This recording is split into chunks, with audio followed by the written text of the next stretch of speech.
कुछ मिस्टेक, कुछ गलतियां जो हम बार बार दोहरा रहे होते हैं, वही गलतियां हमारे बालों की जड़ों को कमजोर बना रही होती है। और 2 हफ्तों तक मुसलसल लगाने से आपके सर में से खुश्की का मुकम्मल खात्मा हो जाएगा। बालों की जो चमक खत्म हो गई थी वो चमक लौट आएगी। और सबसे बड़ी बात, जो बाल मुलायम नहीं रहे थे, नरम नहीं थे, बहुत नाजुक हो गए थे, एक कंघी या कंघा करने से भर जाता था बालों से, यकीन कीजिए कि ये तेल लगाने से आपके बाल गिरना बंद हो जाएंगे, खुश्की खत्म हो जाएगी, नरम मुलायम हो जाएंगे, चमकदार हो जाएंगे, 3 से 4 फुट लंबे हो जाएंगे। क्या आप भी अपने बालों के लिए फिक्रमंद हैं और बेहतरीन से बेहतरीन तेल बनाकर अपने बालों में लगा चुके हैं, लेकिन ना बाल गिरना रुके, ना बाल चमकदार हुए, ना बालों की खुश्की ख़त्म हुई, ना सिकरी ख़त्म हुई? ऐसी क्या वजह है कि हम सबसे अच्छा तेल मंगवा के लगाते हैं, या हम सबसे अच्छा तेल खुद घर में अपनी आंखों के सामने तैयार करवाते हैं जो केमिकल से पाक होता है, लेकिन उसके बावजूद भी हमारे बाल गिरना नहीं रुकते? क्या वजह है ऐसी? वो कौन सी ऐसी एक गलती आप कर रहे हैं जिस वजह से आपके बाल गिरना नहीं रुक रहे? नाज़रीन गिरामी, हम बेहतरीन से बेहतरीन तेल भी लगाते हैं, लेकिन बाल फिर भी नहीं रुकते, यानी गिरना नहीं रुकते, घने नहीं होते, खूबसूरत नहीं होते, चमकदार नहीं होते, मुलायम नहीं होते। अंडा लगाते हैं, दही लगाते हैं, प्याज का पानी लगाते हैं, हालांकि ये बेहतरीन चीज़ें हैं जिससे बाल गिरने रुकना चाहिए, बालों की खुश्की ख़त्म होनी चाहिए, लेकिन ऐसा नहीं हो पाता। उसकी कुछ वजूहात हैं, लेकिन सबसे बड़ी वजह इलाज से परहेज़ बेहतर है, और हम परहेज़ नहीं करते। अब परहेज़ क्या है? और आज की वीडियो में जो ऑयल मैंने भी बताना है, अगर आप वो भी लगा लें, लेकिन जो परहेज़ मैं बताऊं आप वो ना करें, तो फिर आप वीडियो बंद कर दें, फिर आपको उस ऑयल से कोई फ़ायदा नहीं होना। इसलिए क्योंकि कुछ मिस्टेक, कुछ गलतियां जो हम बार बार दोहरा रहे होते हैं, वही गलतियां हमारे बालों की जड़ों को कमज़ोर बना रही होती हैं। तो आज की ज़ेर नज़र वीडियो में मैं सबसे पहले उस गलती के बारे में आपको बताऊं। वो गलती ये है कि आपने अपने सर में किसी भी किस्म का कोई भी शैम्पू नहीं लगाना। ये तहिया कर लीजिए, ये नियत कर लीजिए कि बाल बेशक मेरे गिर जाएं, बाल बेशक रूखे हो जाएं, बाल बिल्कुल ख़त्म हो जाएं, लेकिन मैं शैम्पू नहीं लगाऊंगा। आप यकीन कीजिए, ये आपका एक अमल सरसों के तेल में भी वो ताकत डाल देगा कि आपके बाल एक नई जान पकड़ेंगे और चंद ही दिनों, हफ्तों में ठीक हो जाएंगे। लेकिन अगर आप आला से आला नुस्खा भी बनाते हैं और शैम्पू भी लगाते हैं, यानी आप पौधों को पानी भी दे रहे हैं और साथ उनको जहर भी पिला रहे हैं, फिर आप तवक्को रख रहे हैं कि पौधे शादोबाद होंगे, लंबे चौड़े होंगे, खूबसूरत होंगे, तो ये आपकी भूल है, ऐसा नहीं होगा।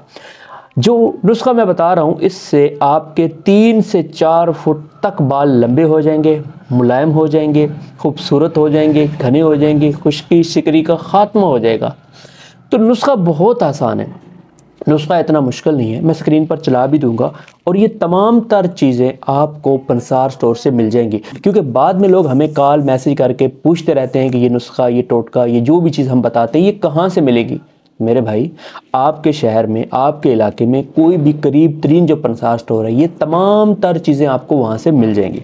तो अपने पास नुस्खा नोट कीजिए। सबसे पहले आपने मेथरे 1 तोला लेने हैं, कलवंजी 1 तोला लेनी है, अंबर बेल। अक्सर दोस्त हमें मैसेज करेंगे कि यार ये अंबर बेल क्या होती है। मेरे भाई, बेरी के दरख्त के आसपास तारों की तरह, जैसे बिजली की तारें अटकी होती है ना, इसी तरह बेरी के दरख्त के आसपास अंबर बेल होती है। मैं स्क्रीन पर उसकी तस्वीर भी चला दूंगा, ये आपको बआसानी मिल जाएगी। ये आपने 3 तोले लेनी है, और सोगी यानी कि किशमिश, ये भी 1 तोला आपने लेनी है। बरगे हिना, ये भी 1 तोला, और तुख्मे प्याज भी 1 तोला आपने लेना है। इन सब चीज़ों को आपने 1 पाव सरसों के तेल में जलाना है, लेकिन ये ख्याल रहे कि ये बिल्कुल सड़ न जाए। ब्राउन होने पर इसको उतार लें, और ठंडा होने पर किसी शीशी में डालकर आप इसको रख लें, और हर रोज़ रात को सर की जड़ों में अच्छी तरह लगाएं, अच्छी तरह जड़ों तक पहुंचाएं इस तेल को। और 2 हफ्तों तक मुसलसल लगाने से आपके सर में से खुश्की का मुकम्मल खात्मा हो जाएगा, बालों की जो चमक ख़त्म हो गई थी वो चमक लौट आएगी। और सबसे बड़ी बात, जो बाल मुलायम नहीं रहे थे, नरम नहीं थे, बहुत नाजुक हो गए थे, एक कंघी या कंघा करने से भर जाता था बालों से, यकीन कीजिए कि ये तेल लगाने से, ये जो मैंने बताया है, इसी तरीके से इस्तेमाल करने से आपके बाल गिरना बंद हो जाएंगे, खुश्की ख़त्म हो जाएगी, नरम मुलायम ہو جائیں گے، چمکدار ہو جائیں گے، 3 سے 4 فٹ لمبے ہو جائیں گے۔ لیکن شرط یہ ہے کہ جو پرہیز میں نے بتائی ہے ان چیزوں سے پرہیز کرنی ہے۔ اگر آپ سر دھونا بھی چاہتے ہیں تو کپڑوں والے صابن سے دھو لیں۔ اب اکثر لوگ اس پہ اعتراض کریں گے یار کپڑوں والے صابن، میرے بھائی اگر بہت مجبوری ہے تو پھر آپ وہ صابن لے لیجئے، یعنی اگر آپ نے چہرہ ہاتھ دھونے کے لیے جو صابن استعمال کرتے ہیں گھروں میں، مشہور برانڈ نہ ہو، ایسا برانڈ ہو جس کا کبھی بھی ٹی وی پہ ایڈ نہ چلا ہو، کبھی بھی فیس بک پر، یوٹیوب پر کہیں پہ بھی اس کا ایڈ نہ آیا ہو، لوکل مارکیٹ میں بنا ہوا ہو لیکن اچھا ہو۔ آپ اپنے قریبی کسی سپر سٹور پہ جائیں، آپ کو اچھے اچھے صابن مل جائیں گے، لیکن شیمپو تو آپ نے قطعاً اپنے سر میں نہیں لگانا۔ تو اگر آپ میری بتائی ہوئی اس پرہیز پر عمل کر کے اپنے سر میں یہ تیل جو میں نے لکھوایا ہے، بتایا ہے، یہ لگائیں گے، آپ یقین کیجئے کہ آپ کے بال 3 سے 4 فٹ لمبے، گھنے، ملائم اور نرم و نازک ہو جائیں گے۔ کیونکہ جب پھولوں کو تازہ پانی ملتا ہے اور ان کی غذا ملتی ہے تو پھول کیا کرتے ہیں؟ پھول زمین سے باہر کو نکل آتے ہیں اور خوبصورت لگتے ہیں۔ لیکن اگر انہی پھولوں کو آپ کیمیکل دیں، انہی پھولوں کو آپ زہر دیں تو وہ پھول مرجھا کر ختم ہو جاتے ہیں۔ امید ہے کہ جو بات میں سمجھانا چاہتا تھا آپ سمجھ گئے ہوں گے۔ اور مجھے کہتے ہیں حجامہ معالج ہربلسٹ حکیم عبد المنان۔ اگر آپ میرے ساتھ کسی بھی طرح کا کسی بھی مرض کا مشورہ کرنا چاہتے ہیں تو ہمارے دیے گئے واٹس ایپ پہ آپ مجھ سے رابطہ کر سکتے ہیں۔ پھر کسی نئی ویڈیو میں کسی نئے ٹاپک کے ساتھ ملتے ہیں، تب تک اپنے دوست کو اجازت دیجیے۔ اللہ نگہبان۔